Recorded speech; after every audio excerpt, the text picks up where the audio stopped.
Hello students. आज का अपना टॉपिक क्लासिफिकेशन ऑफ एलिमेंट्स में Newlands octet rule and Lothar Meyer graph होगा। तो चलिए क्लासिफिकेशन ऑफ एलिमेंट में हम नेक्स्ट टॉपिक स्टार्ट कर देते हैं। The heading Newlands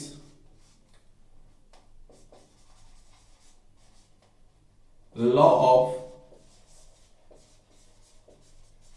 octaves. Newland का ये ऑक्टेव्स रूल 1865 में आया। इस रूल को आप बेसिकली समझिए। सबसे पहले इसकी थीम क्या है, प्रिंसिपल क्या है।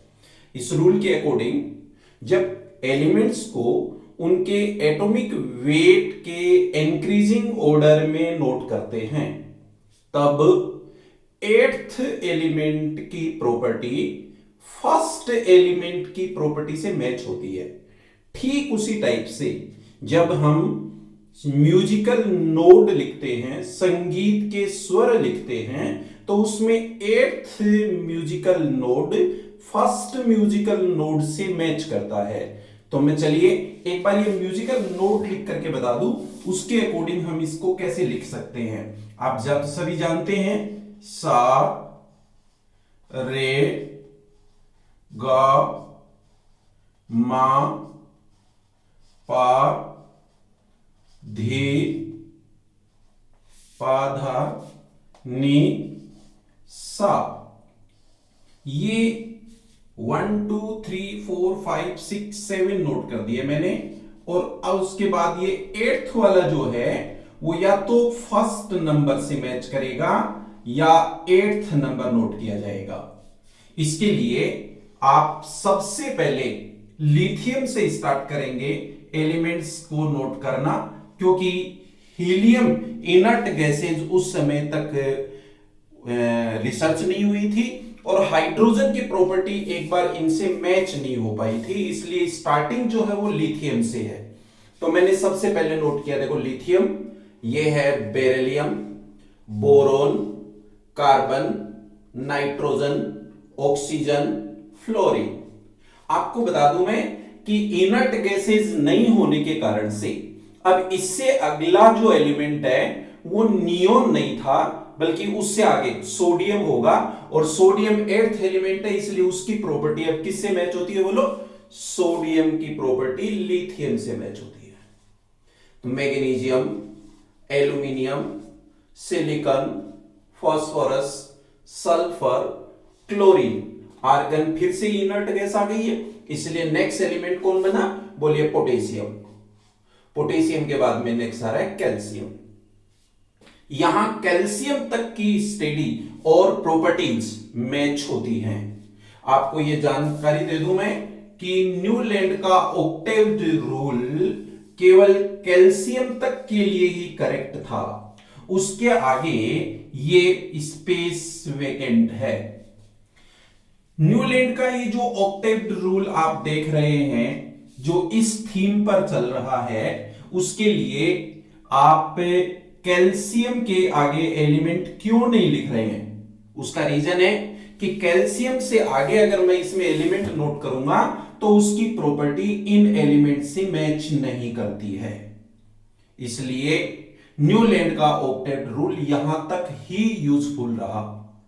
तो चलिए सबसे पहले एक बार मैं इसकी प्रॉपर्टीज आप सबको बता दूं कि न्यूलैंड का ऑक्टेव रूल किस प्रकार से नोट करना चाहिए, कैसे लर्न करना चाहिए। यहां आप सबको ऐसे तैयारी करनी है। When elements are arranged in a order of increasing atomic weight, the properties of every eighth element is similar to first one as eighth node resemble the first octaves of music। ये आपको Newlands का octaves rule तैयार करना है। इस rule के according elements को आपने शिफ्ट करके रख दिया है। अब आपको यह बताना है कि न्यूलैंड के ऑक्टेव्स रूल में कौन कौन सी कमियां रह गई हैं, किस प्रकार की लिमिटेशंस अपने को यहां पर तैयार करनी है, उनको आप सीखिए। यही तो रीजन है कि इसमें जब कमियां रही हैं तब नेक्स्ट रूल अपन पढ़ रहे हैं। तो न्यूलैंड के ऑक्टेव्स रूल की जो फर्स्ट लिमिटेशन है वो आपको तैयार करवा रहा हूं, सीखिए उसको। आपने यहां इसमें देखा है कि न्यूलैंड का ऑक्टेव्स रूल केवल कैल्शियम तक के लिए यूजफुल है, उसके आगे यूजफुल नहीं है। ये इसकी फर्स्ट लिमिटेशन हो गई है। तो मैं इसको नोट कर दूं, आप ऐसे तैयार करेंगे, this law was useful only up to calcium. ये कैल्शियम तक के लिए फ्रूटफुल है। उसके बाद में न्यूलैंड का ऑक्टेव्स रूल कहां फेल हो जाता है? नंबर 2 सेकंड कमी क्या रहती है उसको लर्न करिए। आपको याद रखना है कि जो अननोन एलिमेंट्स हैं उनको इस टेबल में या इस क्लासिफिकेशन में और कोई स्पेस मिल पाना संभव नहीं है। यानी इनका क्लासिफिकेशन आने वाले अननोन एलिमेंट्स जो होंगे उनके लिए फ्रूटफुल नहीं है। ये भी इनकी एक लिमिटेशन है जिसको अपन इस टाइप से नोट कर सकते हैं। नंबर 2 सेकंड लिमिटेशन नोट कर रहे हैं अपन इसकी, आपको याद रखना है, there was no certain space for unknown elements. Unknown elements के लिए इसमें कोई स्पेस नहीं है। न्यूलैंड के ऑक्टेव्स रूल में नेक्स्ट क्या कमी है उसको समझिए। इस टेबल में यहां कैल्शियम तक के एलिमेंट्स की रिसर्च हुई है या स्टडी हुई है, प्रॉपर्टी सेट की है। हायर एटॉमिक वेट या हायर एटॉमिक नंबर वाले एलिमेंट्स के लिए यहां स्पेस नहीं है, उनके लिए आगे रिसर्च नहीं हुई है। ये इसकी थर्ड लिमिटेशन है। So number 3 there was no space for elements having higher atomic mass. And last, आप इस टेबल में और किस टाइप की प्रॉब्लम देखते हैं वो एक अच्छी इंपोर्टेंट लिमिटेशन मानी जा सकती है, उसको समझिए। आपने इसमें पढ़ा है कि 8th एलिमेंट की प्रॉपर्टी फर्स्ट एलिमेंट से मैच करती है, लेकिन जैसे ही इनर्ट गैसेज की रिसर्च हुई, इनर्ट गैसेज की जैसे ही खोज हुई है, उसके बाद अगर 8th एलिमेंट को मैं वहां नोट करूंगा तो उसकी प्रॉपर्टी मैच नहीं होगी। इसलिए इनर्ट गैसेज की रिसर्च के बाद में तो ये रूल वैसे ही फेल हो जाता है। सो स्टूडेंट्स, लास्ट पॉइंट अपन इसमें ये प्रिपेयर करेंगे, दिस, यहां इसको मैं नोट कर देता हूं। नेक्स्ट नंबर 4, लिमिटेशन नंबर 4,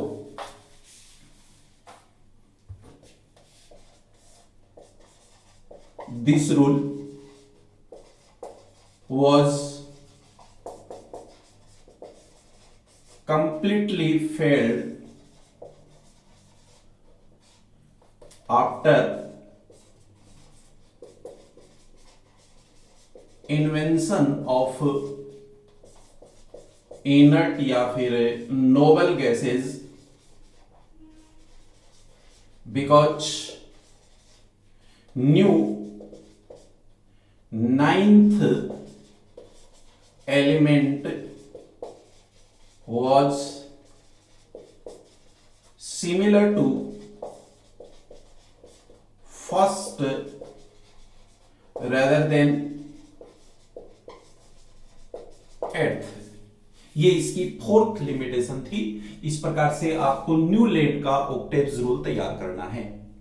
जैसे ही ये रूल फेल हो गया, उसके बाद में इसके आगे जो अपने को प्रिपरेशन करनी है वो एक ग्राफ से रिलेटेड होगी, जिसको अपन याद करेंगे Lothar Meyer graph. Next topic आ रहा है ये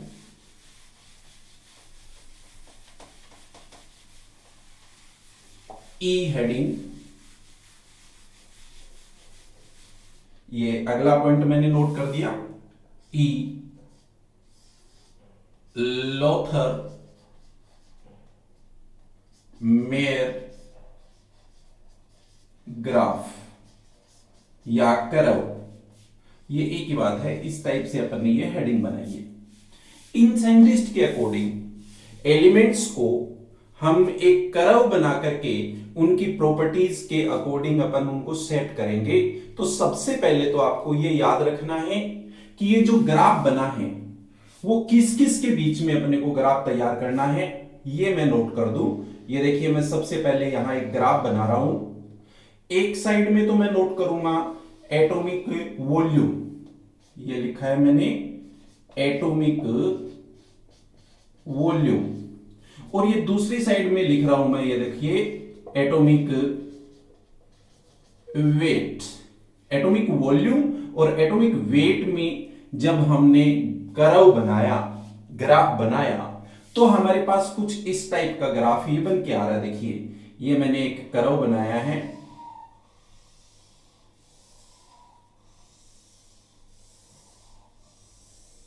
सपोज ये अपने पास एक कर्व है, इससे ही हम उसकी कंप्लीट प्रिपरेशन कर लेंगे। लोथर मेयर का ये जो कर्व है, ये हमें 4 टाइप्स के रिजल्ट्स दे रहा है। ये 4 टाइप्स के कौन कौन से रिजल्ट्स देगा, उनके लिए मैं एक बार इनके पॉइंट बना देता हूं। सबसे पहले आपको ये जो मैं ये साइन लगा रहा हूं रेड कलर में, देखो यहां ये जो पॉइंट बनाया मैंने, इसको आप बोलिए टॉप। टॉप पोजीशन ये जो है, ये इसको मैंने इंडिकेट किया है। इस टॉप पोजीशन पर जो आप एलिमेंट देखेंगे, एक बार जैसे मैंने उसको ए नोट कर दिया है, यहां इन दोनों के बीच जैसे ही उन्होंने कर्व बनाया, तो ए पॉइंट पर जो उनको एलिमेंट्स मिले वो मैं यहां नोट करूं। यहां उनको मिले थे lithium, sodium, potassium, rubidium, caesium. इन सभी एलिमेंट्स की प्रॉपर्टीज सेम थी, जिनको ये नाम दिया गया, बोलिए एल्काली मेटल्स। एल्काली मेटल्स की प्रॉपर्टीज सबकी सेम है, कॉमन है, इसलिए इस कर्व का ये एक रिजल्ट अपने पास में आ गया है कि इन एटॉमिक वॉल्यूम और एटॉमिक वेट में जब एक कर्व बनाया गया, तो उस कर्व में जो टॉप लेवल था, ग्राफ का जो टॉप है, उस पर अपने को जो एलिमेंट्स मिले हैं, उन सब को स्ट्रॉन्ग इलेक्ट्रो पॉजिटिव एलिमेंट्स बोला गया है। आप इनको चाहे स्ट्रॉन्ग इलेक्ट्रो पॉजिटिव एलिमेंट बोल दो, चाहे एल्काली मेटल्स बोल दो, ये ए स्टडी आप सबको लर्न रखनी है। एक रिजल्ट टेबल में, ग्राफ में ये बन रहा है अपने पास। उसके बाद मैं दूसरे टाइप का रिजल्ट इंडिकेट करके बताऊंगा आपको। ये ए के बाद में बी कौन सा रिजल्ट अपने को यहां पर मिल रहा है वो पढ़ना है। तो यहां देखेंगे कि कर्व में ये वाली जो लाइन, एरो जो आप देख रहे हैं, ये इंक्रीजिंग लाइन को शो कर रही है। ये देखिए नीचे से ऊपर की ओर जा रहे हैं ऐसे, ये देखो नीचे से ऊपर की ओर जा रहे हैं ऐसे, ये नीचे से ऊपर की ओर जा रहे हैं ऐसे। तो ये जितने भी पॉइंट बन रहे हैं, उनको मैंने एक बार इंडिकेशन दे दिया है बी बी बी, इस टाइप से। देखो ये ए तो था टॉप पर, और अब मैं लिख रहा हूं बी पॉइंट, ये इंक्रीजिंग ऑर्डर में जा रहा है, यहां पर ऊपर जा रहा है।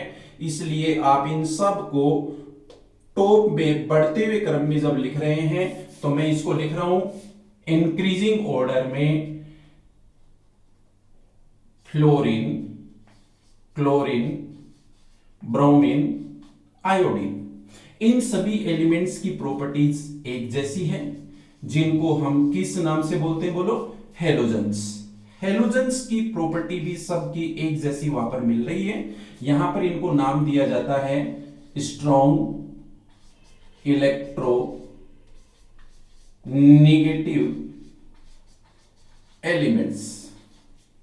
स्ट्रॉन्ग इलेक्ट्रोनेगेटिव एलिमेंट्स इनके कर्व में कहां मिला? जब ये कर्व इंक्रीजिंग ऑर्डर में जा रहा है तब अपने को ये रिजल्ट्स आ रहे हैं। उसके बाद में सी किस टाइप के रिजल्ट्स आए उनको पढ़ना है।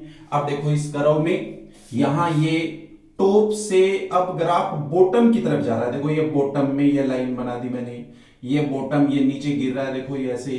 तो ये डिक्रीजिंग ऑर्डर बोलिए। इस डिक्रीजिंग ऑर्डर में जो जो एलिमेंट्स अपने पास यहां आए उनको अपन ने एक बार इंडिकेशन दे दिया है। बोलो ये सब क्या पॉइंट है? सी पॉइंट है अपने पास। तो जो सी रिजल्ट था उसको मैं नोट कर रहा हूं। सी में अपने पास में ये एलिमेंट्स थे, बोलो beryllium, magnesium, calcium, strontium, barium. इन सभी एलिमेंट्स को नेम दिया गया, बोलो alkali earth metals. Alkali earth metals ये जो स्लोप बन रहा है, इस स्लोप के डिक्रीजिंग ऑर्डर में जो एलिमेंट्स आ रहे थे उन्होंने सबने स्थान प्राप्त किया था, इसलिए ये सी रिजल्ट आ गया। मैंने आपको बताया कि लोथरमेर के 4 रिजल्ट्स अपने को प्राप्त करने हैं। उसमें से जो 4th रिजल्ट है ये सब देखिए बॉटम, ये बॉटम पॉइंट जो आप देख रहे हैं इसको मैंने ये डी हेडिंग बना दी। A B C D point बन रही है। तो डी में जो रिजल्ट्स आए ये डी पॉइंट बन रहा है। लीजिए यहां डी में जो रिजल्ट्स आए वो सभी एलिमेंट्स ट्रांजिशन मेटल्स थे, ट्रांजिशन एलिमेंट्स थे। तो ट्रांजिशन एलिमेंट्स को मैंने यहां कर्व में किस जगह पे नोट किया है? डी में। इस टाइप से आपको लोथरमेर से ये 4 रिजल्ट्स प्राप्त करने हैं और ये ग्राफ बनाना है अपने को। यहां आपने जो रिजल्ट बनाए हैं यही कर्व है, बस इसके लिए इसका कोई क्लासिफिकेशन या टेबल इसके अलावा कोई नहीं है। तब अपन लोथरमेर ग्राफ के बाद अब नेक्स्ट जो टॉपिक होता है उसको स्टार्ट करेंगे, जो एक इंपॉर्टेंट पार्ट होता है Mendeleev's periodic law and Mendeleev's periodic table. ये वाला टॉपिक अपन नेक्स्ट क्लास में पढ़ेंगे। यहां तक का आप सभी को तैयार करना है। Thank you students, have a nice day.